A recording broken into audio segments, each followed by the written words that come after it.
আসসালামু আলাইকুম ওয়া রাহমাতুল্লাহি ওয়া বারাকাতুহু। প্রিয় দর্শক, দেখতে দেখতে মাহে রমাদানের একেবারে শেষ পর্যায়ে আমরা চলে এসেছি।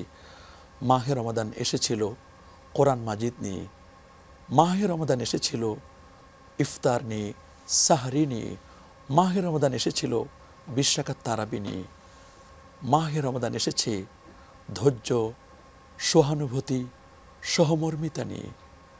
আমরা আমাদের বিবেকের কাছে প্রশ্ন করি, আমাদের প্রোফাইলে, আমাদের ইনবক্সে আমরা কি তাকওয়া অর্জন করতে পেরেছি?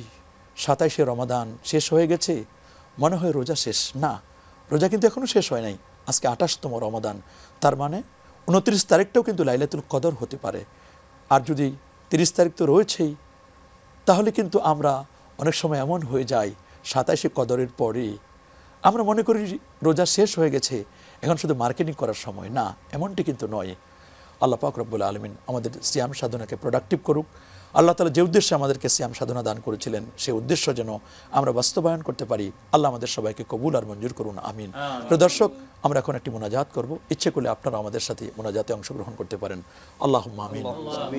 আল্লাহুম্মা ইয়া হান্নান ইয়া মান্নান ইয়া জাল জালালি ওয়াল ইকরাম, আল্লাহুম্মা লাকাল হামদু কামা ইয়ানবাগি লিজালালি ওয়াজহিক ওয়া লিনিআমি আযীমি সুলতানিক। اللهم اغفر وارحم وأنت خير الراحمين. اللهم اغفر وارحم وأنت خير الرازقين.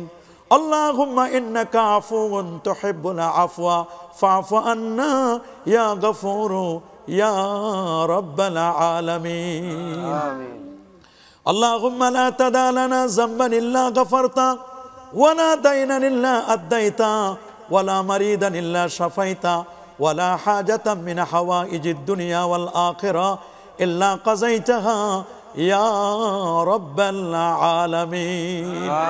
আয় আল্লাহ তাআলা, দীর্ঘ একটি মাস সিয়াম সাধনা করে আয় আল্লাহ তাআলা তোমার শাহী দরবারে ইফতারের পূর্ব মুহূর্তে দুটো করে হাত বাড়াই দিলাম। আল্লাহ মালিক, মেহেরবানি করে আমাদের সিয়াম সাধনাকে কবুল আর মঞ্জুর করো। আল্লাহ আমাদের তারাবির নামাজকে কবুল করো, আমাদের ইফতারকে কবুল করো, আমাদের সাহরিকে কবুল করো। আল্লাহ আমাদের তাহাজ্জুদকে কবুল করো, দান সদকাকে কবুল করো, খতমে কোরআনকে কবুল করো। আল্লাহ আমরা যখন বিদায় হয়ে যাব দুনিয়া থেকে, আমাদের প্রত্যেকের জবানে তুমি জারি করে দিও মধুমাখা তাওহীদ ও রিসালাতের কলেমা, লা ইলাহা ইল্লাল্লাহু মুহাম্মাদুর রাসূলুল্লাহ সাল্লাল্লাহু আলাইহি ওয়াসাল্লাম।